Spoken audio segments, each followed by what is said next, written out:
Welcome to the deep dive. We take one key source, pull out the most important insights, and basically give you a shortcut to getting up to speed. Today, we're doing a deep dive into something that, it affects almost everyone eventually, the global reading glasses market. Our source is a really detailed report from Cognitive Market Research. It's called Global Reading Glasses Market, Trends and Forecasts. Yeah. And our goal here is to unpack this, find the surprising bits, connect the dots for you, because it turns out this is actually a surprisingly dynamic global industry. Now, reading glasses, they might seem simple, right? An everyday item, but the market behind them, it's seeing some really significant growth. It just shows how essential they've become, really, all over the world. We're looking at a market valued at, get this, $39.62 billion back in 2021. Yeah. And it's projected to climb to something like $66.63 billion by 2033. That's a compound annual growth rate, a CAGR of 4.43%. So yeah, it's not just about seeing clearer. It's a huge, expanding industry. Okay, so let's unpack this a bit. What's really driving this impressive growth globally? It feels like, I don't know, suddenly everyone needs a pair. Yeah, you're definitely seeing that. And the report points to basically three big global trends working together. First, and maybe the most obvious one, is just the aging global population. People are living longer, and that means more people experiencing presbyopia, that natural age-related change in close-up vision. Right, that makes sense. Second, and this one affects pretty much all of us, is the huge increase in using digital devices. All that time on phones, tablets, computers, it puts a lot of strain on our eyes.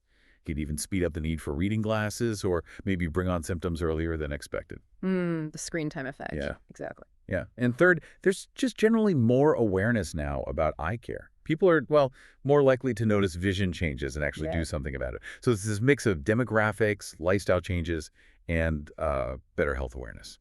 That really paints a clear picture. And these are trends affecting you, the listener, or definitely people you know. It makes this market growth feel very, very relevant. But, okay, well, it's growing everywhere. The report says some regions are really, hitting the gas pedal, right? Oh, definitely. The overall trend is up, but the Asia-Pacific region, it's really leading the pack. It shows the most significant growth, projecting a CAGR of 5.25%. The market value there is expected to jump from about $11 billion in 2021 to over $20 billion. $20.32 billion, actually, by 2033. Wow, over $20 billion. And drilling down into Asia Pacific, that's where it gets really interesting because some countries have amazing stories. China, for example, huge growth projected. It's set to almost double by 2033, hitting over $6 billion. But then India's just incredible, a CDR of 6.27%. That means it's on track to more than double, jumping from $1.24 billion to $2.58 billion by 2033. That's a massive surge. Yeah, India's growth is really compelling. You've got this enormous, relatively young population that's rapidly urbanizing, getting more access to digital tech, plus, rising incomes, more health awareness. The sheer scale of the population needing correction or maybe just starting to use digital devices heavily, it's creating this huge demand. And it's not just China and India. You've got other big players there, too, like Japan growing to almost $2.9 billion, South Korea to $1.75 billion, Australia to nearly $1.4 billion, plus Singapore, Southeast Asia, Taiwan. They all contribute to why APAC is such a powerhouse in this market. Fascinating stuff. Okay, so Asia Pacific is clearly number one. Where else are we seeing this kind of rapid expansion? Well, moving on from APAC, South America is another region with a really strong growth story. It has a solid TKG of 4.72%. The market value there is projected to go from about $2.4 billion in 2021 up to $4.21 billion by 2033. Okay. And within South America, Brazil stands out. It's expected to grow from $885 million to over $1.5 billion. Argentina is showing strong growth, too, nearly doubling its market size. Colombia as well. It shows that those core drivers, aging, digital use, awareness, they're really global phenomena. Right. And then pivoting over to the Middle East, similar story of strong expansion. Yes, very much so. The Middle East market is set to grow from just over $2 billion in 2021 to almost $3.5 billion by 2033. You see significant jumps expected in places like Saudi Arabia and Turkey. Both look set to pass $700 million. The UAE is also growing strongly, projected to reach $575 million. Egypt, Qatar, they're part of that expansion too. Okay. And Africa? Africa is showing steady expansion as well. It's projected to grow from around $1.5 billion in 2021 to about $2.5 billion by 2033. That's a CAGR of just over 4%. Key countries there include South Africa, which is expected to approach $1 billion, and Nigeria, also showing good growth, heading towards $410 million. It really underlines that this need for basic vision correction is, well, it's everywhere. Absolutely. Now let's shift gears and talk about North America. It's a bit different there, isn't it? This is already a huge, thriving market, a mature market, I think is the term. That's right. Valued at over $14 billion in 2021 and projected to reach nearly $23 billion by 2033. The U.S. is obviously the giant there, growing towards $18 billion plus. Canada and Mexico also significant. So what does mature actually mean here? How is the growth different compared to, say, India's explosive growth? That's a great point. Mature basically means a high percentage of people who need reading glasses already have access to them and use them. So the growth isn't so much driven by millions of first-time users entering the market like you see in some rapidly developing economies. Oh, okay. Instead, growth in North America is more about things like people upgrading, getting more fashionable frames maybe, or buying multiple pairs, one for home, one for the office, or perhaps opting for specialized lenses, like ones with blue light filters for screen use. It's driven more by innovation, consumer choice, maybe replacement cycles, rather than just fulfilling a basic unmet need on a mass scale. Got it. But because the market is already so enormous, even at a slightly slower growth rate, like the projected 3.96% FIDE AGR, still translates into billions of dollars in increased value. So it's less about new users, more about the evolving habits and preferences of a large existing customer base. That makes sense. Okay, and finally, let's round out the world tour with Europe. Another big established market may be growing at a similar pace. Pretty much, yes. Europe was valued at about $8.4 billion in 2021 and is forecast to hit $13.26 billion by 2033. That's a CAGR of 3.98%, very close to North America's rate. Right. You see strong performance in countries like Germany, which is projected to reach almost $3 billion, and the UK, heading towards $2 billion. France is also significant, expected to reach nearly $1.5 billion. And then you have Italy, Russia, Spain, the Nordic countries, Switzerland, all contributing to steady, solid growth across the continent. Similar to North America, it's a large, established market with consistent demand driven by those same underlying trends. Okay, wow. We've covered a lot of ground, a lot of numbers across all these regions. So let's bring it back. What does this all mean for you, our listener? What's the big takeaway from all this data? I think the really compelling story, the main takeaway, is just how essential reading glasses are becoming. Truly worldwide. It's not a niche product. It's a fundamental need driven by these huge universal shifts, aging populations in our digital lives. And the fact that every region, whether it's a mature market like Europe or a rapidly expanding one like Asia-Pacific, shows steady demand and strong growth.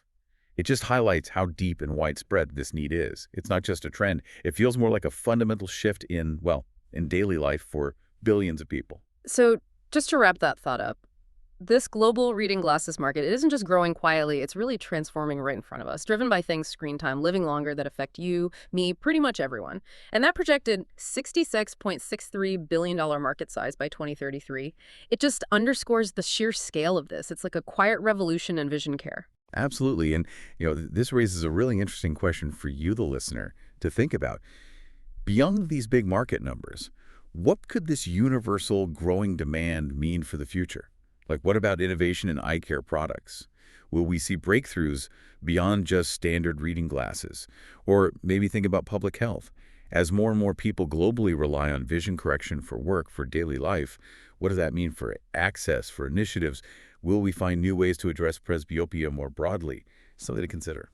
Definitely some food for thought there. We encourage you to ponder those implications, maybe continue your own deep dive into how these global shifts shape our lives in ways we don't always see immediately. Thanks for tuning in to The Deep Dive.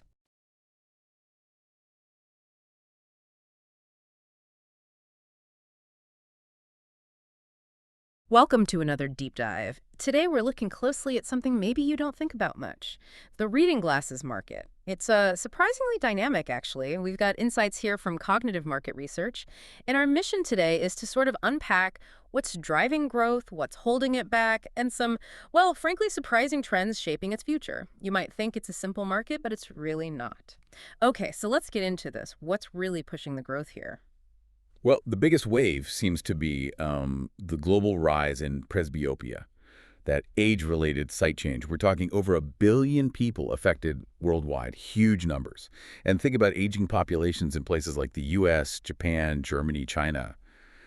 The scale of demand is quite something. Yeah, absolutely.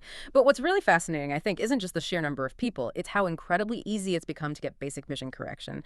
The affordability, the availability of those over-the-counter, the OTC reading glasses, that's a huge driver. You can literally grab them anywhere now. Pharmacies, supermarkets, online Right, platforms. everywhere. Exactly. So basic vision help is reaching millions, especially, in developing regions where getting to an eye doctor might be tough. That access part is clearly powerful. But it's not just about like simple plus 1.50 readers anymore, is it? We're seeing some pretty interesting tech creeping in. Oh, definitely. And the key insight there isn't just that there's new tech, it's how these innovations are kind of shifting reading glasses away from being just a medical fix. They're becoming more like um, preventative health tools or even these high-tech lifestyle accessories. Think about adjustable focus or blue light Oh, filtering. yeah, the blue light thing is everywhere now. Right. Or even smart glasses with AR features, putting digital info right in your view. Yeah. It's all changing how consumers see them, meeting modern needs for comfort, convenience, functionality. That's a really big shift in perception. But okay, even with all that momentum, it can't be all smooth sailing. What are the major roadblocks, the headwinds this market is facing? No, you're right. There are definitely challenges. A really significant one is lack of awareness Yeah. and also inadequate eye care infrastructure, especially in lower income areas, rural places. You have millions of people who just aren't diagnosed, maybe no regular screenings are available, or sometimes there's even a cultural stigma about wearing glasses. It's a basic access problem, really. And separate from that, aren't younger people maybe looking elsewhere for different solutions altogether? They certainly are, yeah. You see a growing preference, particularly in cities and among higher income groups, for alternatives. Mm-hmm. Things like multifocal contacts or corrective surgery like LASIK. I mean, those options offer freedom from glasses, right? Yeah, Which definitely appeals to certain lifestyles. which kind of brings us to another point. The basic reading glasses themselves. That widespread availability we talked about as a driver, well, it also means intense price competition, doesn't it? Commoditization. Exactly. It absolutely squeezes profit margins for the manufacturers, for the resellers.